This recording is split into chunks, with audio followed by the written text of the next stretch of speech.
Good morning, ladies and gentlemen. It is my pleasure to be the MC for this conference. My name is Hira, year 3 student of the Department of Journalism and Communication at Chuhai College, and this is my partner. Thank you, Hira. Hello, my name is Justin, also a year 1 student at Chuhai College, studying journalism and communication. A warm welcome to you all. Tracy, Professor Lee, spending lots of effort to get this conference ready. And of course, she's not alone. She has some helpers, so I won't mention each one of them. I think we touch upon a very important topics here. And technology helps the productivity, and education is the same way. However, as many of the when we're doing this, we should try to maximize the benefit of the technology, but technology, many of this benefit may, I'm not sure, I cannot say for certain, may have long-term backlash in the future, just like all kinds of technology improvement we know. So while we enjoy this progress, we should also always back in our mind thinking about, is there any ill effect may cost? So, having said that, I think I always know for short speech, and that's our end of speech. Thank you very much. So today is a valuable opportunity for us to get together and exchange new ideas on pedagogical usage of multimedia. The theme of today's conference is integrating multimedia into higher education classroom, as it allows teachers to communicate with their students by using digital elements. The power of multimedia lies in the fact that it is multisensory and thus can stimulate many senses of the message receivers, that is, our students, which consequently leads to better attention and retention rates. At the heart of multimedia development is interactivity.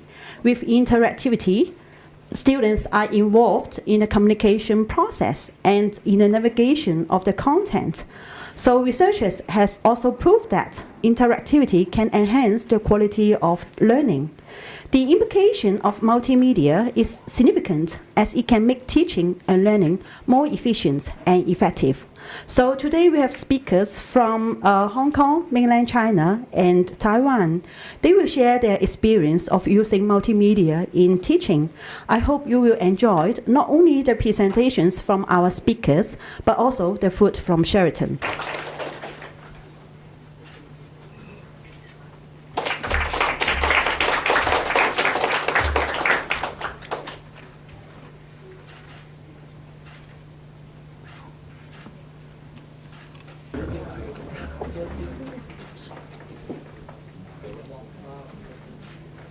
Integrating multimedia.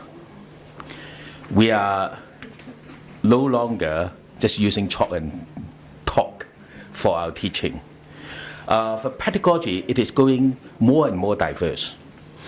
It brings a lot of complex issues. Learning, where does learning take place? How does it take place? A lot of resources, of course including money, human resources, have been invested into developing multimedia material, multimedia environment for learning. But how effective are they? Mostly. In the first stage, we have been using basically printed material for learning. We started using radio, TV. At this stage, if we talk about it from several different perspectives, in terms of media, basically we focus on blackboard, classroom learning. We very much rely on printed material. For us, from the open education background, we talk a lot about radio and television. And you are probably aware that, and it's at that point that in mainland China, a lot of radio and television universities were set up. The communication at that point were basically one way. Occasionally we supplement it with other kinds of communication. Basically, conventional mailing system, if we could afford telephone, we At that point, we were lucky enough. Then in the next stage, we use more and more other types of technology to enrich. And if you could probably remember that point, most of these new kind of material are basically supplementary material for conventional teaching. Okay. It's only the distance learning institution rely heavily on this kind of educational content or learning content delivery. And we very much rely on printed material. If we look at it more closely, we see that we started using more of this. We just started using more of this. But we reflect on what we did at that point, we still very much rely on chalk and talk. Teaching was very much face-to-face contact, one-way communication. At that point, educators may not agree entirely, but the fact was, in most schools, teaching institutions, people tend to believe that teaching was to 灌输, to put knowledge into the head of the learners. And that is what people understand about learning. We try to use more diverse ways of delivering educational content, but the ways, the contents were teacher decided. There were little flexibility, very few choices. Then more and more kinds of technology turned out. Then there are more choices for the teachers as well as for the students. But still, around this time, you probably can remember that we still very much relied on printed material. That was still the dominant material for delivering educational contents. Looking at it more closely, suddenly at that point, we started to use more and more emails, we use more and more computers. So, educational institutions started to transform. In schools, as well as tertiary institutions, colleges, universities, we gradually start to have computers on our desk. So everyone has got a PC on their desk. That gradually become the common phenomenon. And we, as Professor Chang just mentioned, technology evolve. Some are kept, some are not. And students, depending on their affordability, where they come from, then more and more computer technology are being adopted.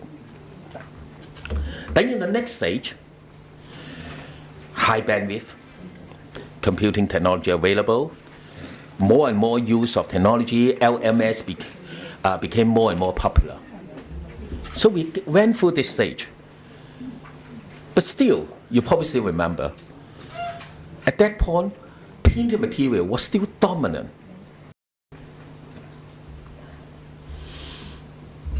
Students, of course, young students, they're tech savvy.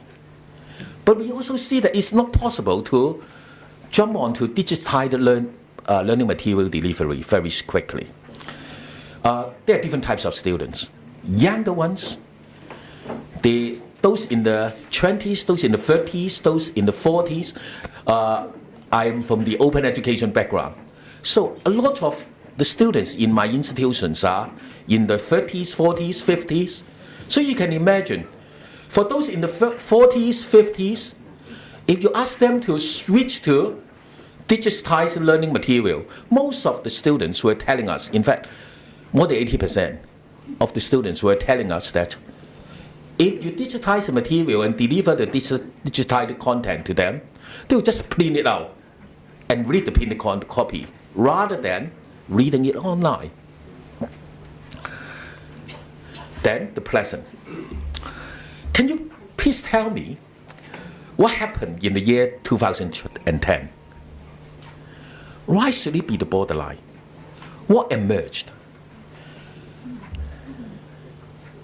around that point of time.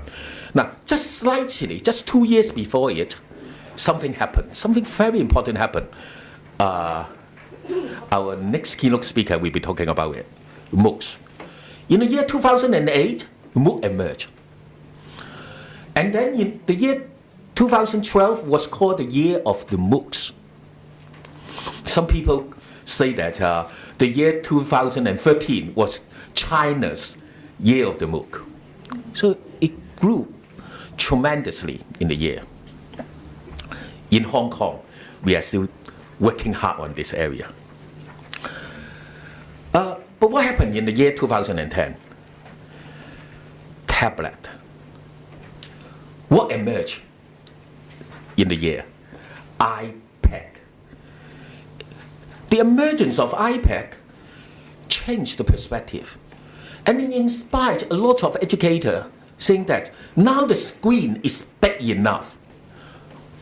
We have really a kind of handheld device for students that can be used for effective learning. Now, that was the perception. But it could be like what happened in the year 2000, the internet bubble. People thought that it's very useful, but the pedagogy and the technology has yet to mature for effective learning. Anyway, from that point to now, we see that media is changing. Social media has become so important that no educators, no institutions can ignore. It is an important part of students' daily life. And for instructors, teachers, professors to get in touch with students effectively, they have to somehow make use of it. And even for our research impact, if we want to show that our research has got an important impact, we probably just can't look at impact factors, the conventional kind of index. We probably also need to look at how, to what extent, our papers, our research results are disseminated, are given life in social media. So things are changing fast.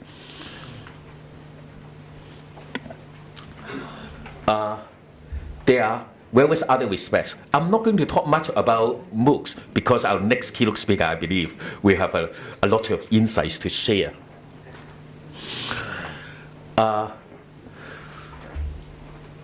Still, the point here coming back to us is, we have a lot of such kind of technology.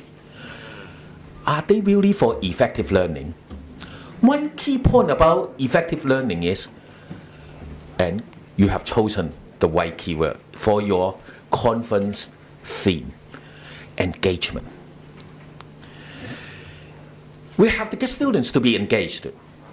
I quoted the example of discussion board offered by teaching institutions. My institution have had quite a lot of painful experience for some of the new developments. One example is that in one of our courses,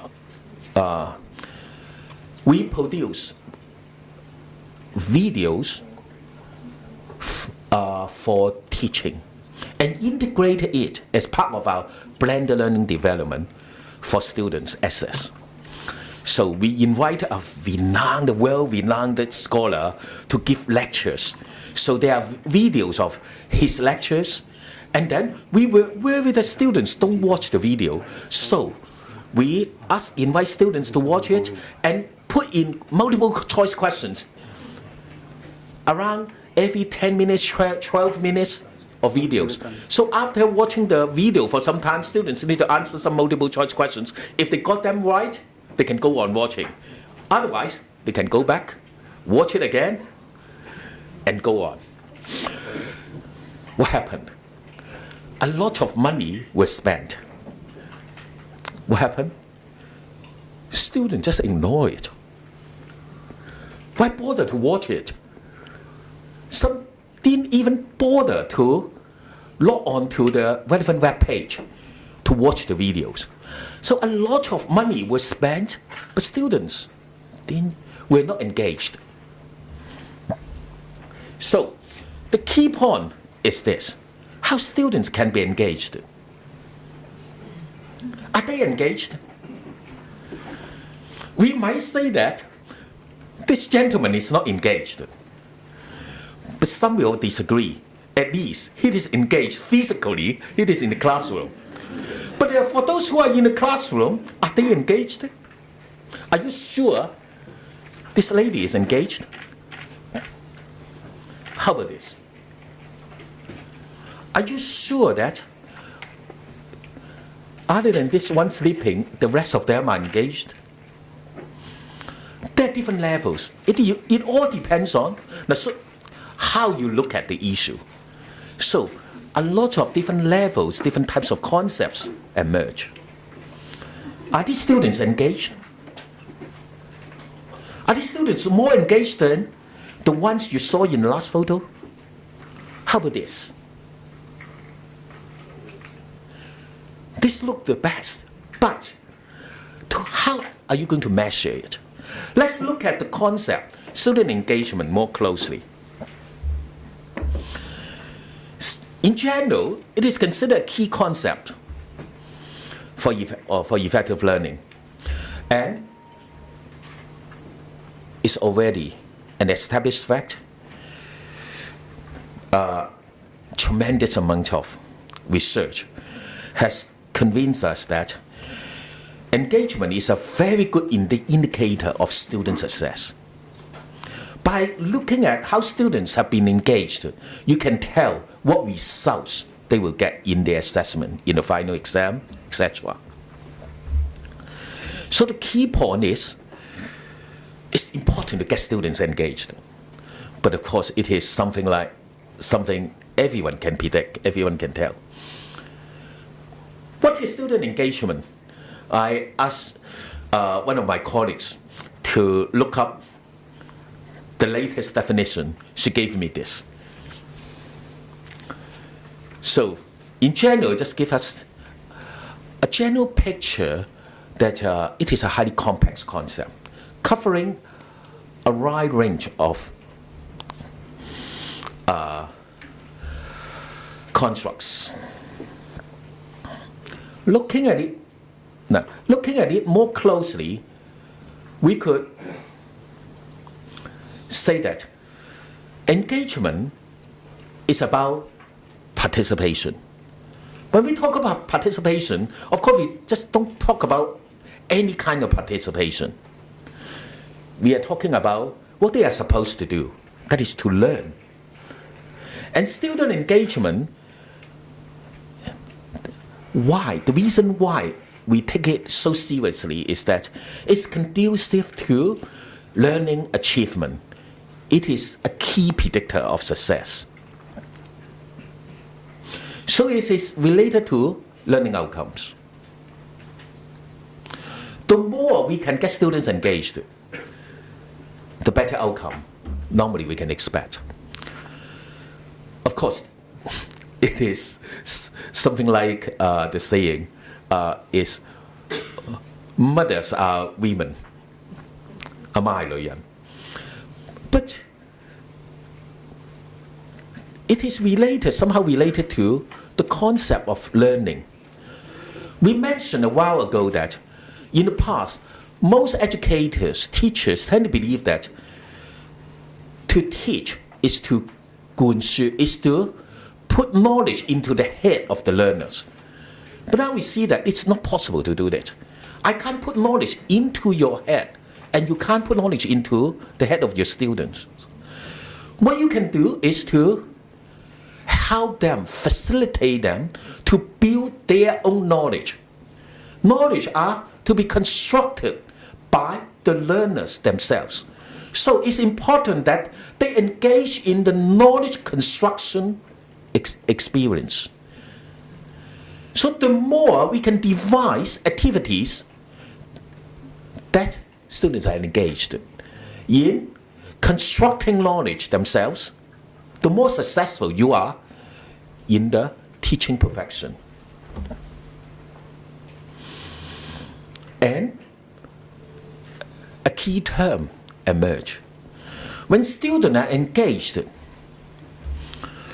there must be some interactivity. The students need to interact with the learning material or interact with the instructor, the teacher, or interact with peer learners. So there must be some interaction.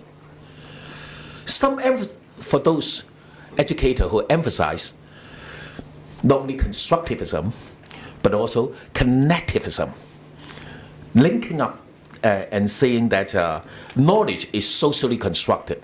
They will emphasize this and hold fast to this principle. But no matter whether you accept this or agree with this or not, that knowledge or learning involve activities here. And it is necessary for learners to develop, to build up their knowledge, is the key point here. So the more interactivity or desirable learning interactivities, that is, then the more learning will take place. Then we may talk about how we are to measure student engagement. We may talk about the amount of time, the number of activities, their willingness, and also the learning outcome.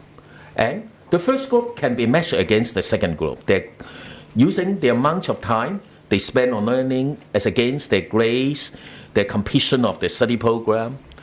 A lot of research has been done in this area. In general, they are positively correlated. And it is predictable, as you can tell. Then how should we look at the concept of student engagement?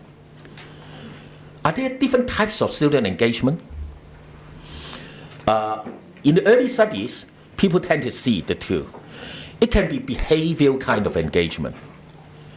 People engage in the activities. But if they engage, does it mean that they will learn? When students complete assignments, does it mean that they learn the course concepts and theories in the course? It all depends, right? So people also talk about emotional, affective, and cognitive engagement.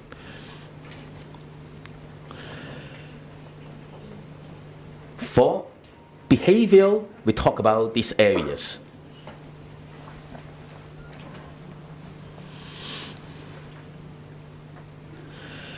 Then, when the concept evolves, now most people tend to talk about these three major types. Behavioral engagement. That students attend classes, students' physical presence, that students are on task, they work on the task that you have assigned.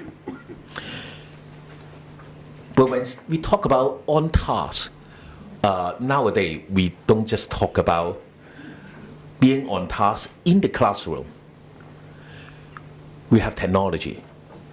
We have multimedia technology with mobile devices available. So students could be on task outside the classroom.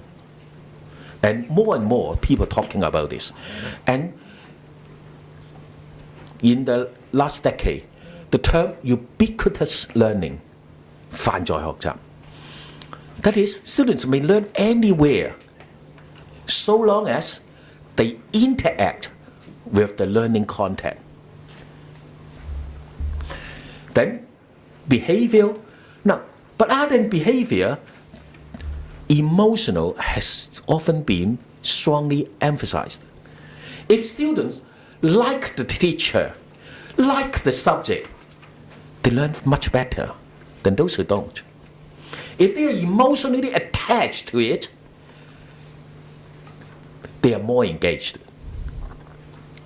So whether you are loved by your students, by your group of learners, it has become something important. And also cognitive engagement. Whether you really analyze the concept, apply the concept, evaluate the concepts, then it has become part of the success of the learning. Some people further divide the concept into types and then develop the term academic engagement as well. But some people tend to say that academic engagement, to some extent, it depends on how you look at it. If you just measure assignment completion, it's more or less similar to behavioral engagement. So it all depends on how you define the first term. But anyway, no matter whether you talk about academic engagement, behavioral, emotional, or cognitive engagement, they are all linked to academic outcome as well as psychological outcome. So these are closely linked, as we can see. There are internal factors, student factors, that we can do as instructors, as educational professionals. We can facilitate students. But there are also external factors that institutions should pay attention to about learning. And this is why we have been working so hard on our LMS. I believe Zhuhai has got a system. You have got CXC online. You have your own system. So for all this, we look at how and to what extent students can effectively be engaged in the learning. About evolving use of technology. For most of this, you have all seen this. We have gone through this. We have talked quite a lot about mobile learning, e-learning, blended learning in the last decade. So, teaching, of course, we know that it is no longer face-to-face teaching, even for all conventional institutions. You have some elements of online learning in your class. And in future, we know that no matter we like it or not, we have to rely more and more on online learning. This will become part of our future mode of teaching and future modes of communication in institutions and enterprises. These will be our daily terms. To us, I come from an open university. In the past, we thought that we monopolized, we did very well in distance learning. And in fact, we can no longer say so, because conventional institutions are doing more and more online delivery. They are delivering their education to students far, far away or to the whole world through technology. So open education, distance education are no longer the niche of open universities. So we are facing harder time. For my institution, we must work harder. But anyway, these are not new terms to you. Flipped classroom. One key term for flipped classroom is not that, or just that students revise or do some learning before their class time. The key term is that it's technology. The term has been closely linked to the use of technology. Hong Kong has not been running fast enough in this respect. A lot of institutions in mainland China are using much more flipped classroom than us. Even secondary school, primary schools. I have learned that one of the primary schools, they have done it so successfully that for visitors, every visitor needs to pay 100 yuan for a visit to the school. So you see how successful, how popular it has been. More and more of these resources, I'm not going through this in details, but if you are interested, please log on to the website to see our materials. They are freely available. We have a lot of free material online available for the world to use. I'd like to go straight to the last part, major trends. What will be our future? This will become more and more popular. I highlight a few key developments. This has become facts among us. among the development. I pointed out 9. I don't have time to go through them in details. But among these 9 trends, those in green will be the key point for our development. No matter we like it or not, we'll need to focus on them and do well in these areas. For those that are black in color, they are already hard facts. They are the present status. So to do well in our future education, we'll need to work hard on the green part. I just highlight some key terms. I believe that the rest of the speakers will have more important, more valuable ideas to share with you. Thank you very much.